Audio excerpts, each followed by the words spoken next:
Seth Kaller, and thank you, Daniel, and thank you, Sotheby's, for allowing me to come in early and look at and show you the Constitution outside of the case. So this is, we can't say the original Constitution, we can say one of the original printings of the first edition of the final completed U.S. Constitution that was proposed and then sent to the states for ratification. So as soon as the Constitutional Convention in Philadelphia agrees to the final text on September 17th, this goes right to the printer, Dunlop and Claypool, who had also printed the first two drafts of the Constitution that were only done for the convention. This, on the signing, lifted the veil of secrecy, so it was the first time anybody in the convention could talk about it or share it with people, and they really did follow that secrecy rule. Let's see if you can see both above here the chain lines to show the laid paper. It's rag paper, cotton, not wood pulp, which wasn't invented until then. And so there are horizontal chain lines and there are vertical chain lines that the pulp was laid over and then dried and hardened into paper. And these little white strips are actually added later to put these together in order, because the way it was printed on one leaf with 4 pages would have showed from the front page 4, then page 1, and then page 2 and 3. So here they're showing 2 and 3, but you get to see 1 first and followed by this. And I would actually recommend having a conservator take it back apart, because it isn't original and because I prefer to be able to show more of the original pages. And here are the signers. So 17th, they start signing the original manuscript and it goes right to the printer.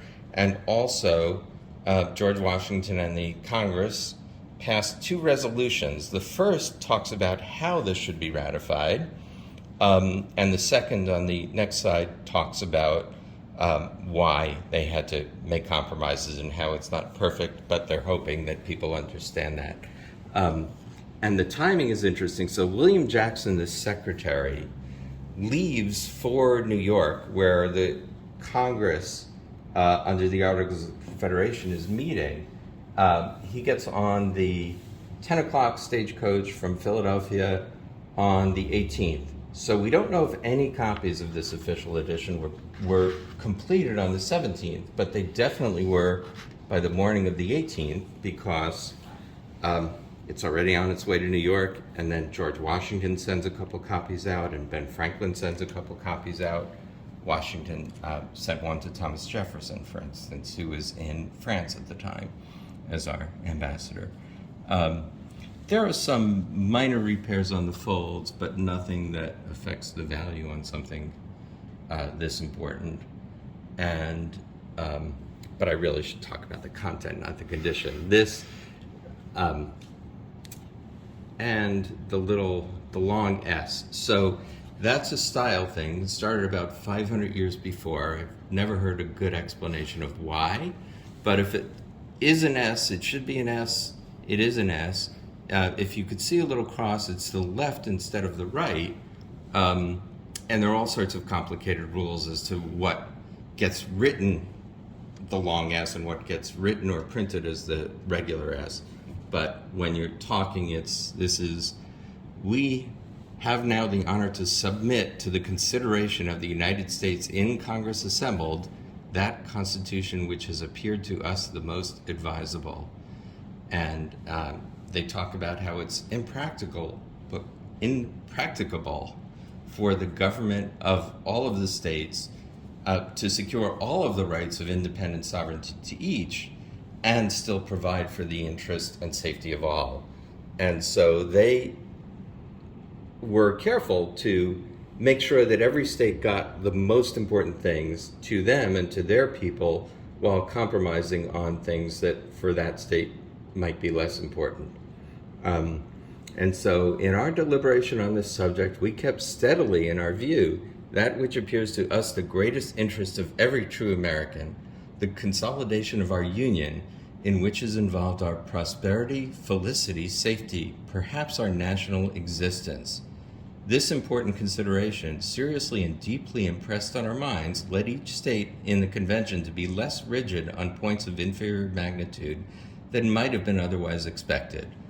So this is what people would see to get an idea to read the United States Constitution, and then where it went, wherever it was received, other printings would be made from that in newspapers, in broadsheet formats. There are no broadsides, one-page documents like with the Declaration, just because it's too long for that. And this is what went to New York, and then New York printed its own and followed the advice of Washington and the convention and voted to send it out to the states for ratification. And part of the deal on ratification was the Bill of Rights, that there would be one that the first Congress would debate and come to agree on. And one interesting thing is, I like to say, this is the Constitution of 1787, but the Constitution today actually includes the Bill of Rights, the amendment abolishing slavery, the Equal Protection Amendment, the amendment giving women the right to vote.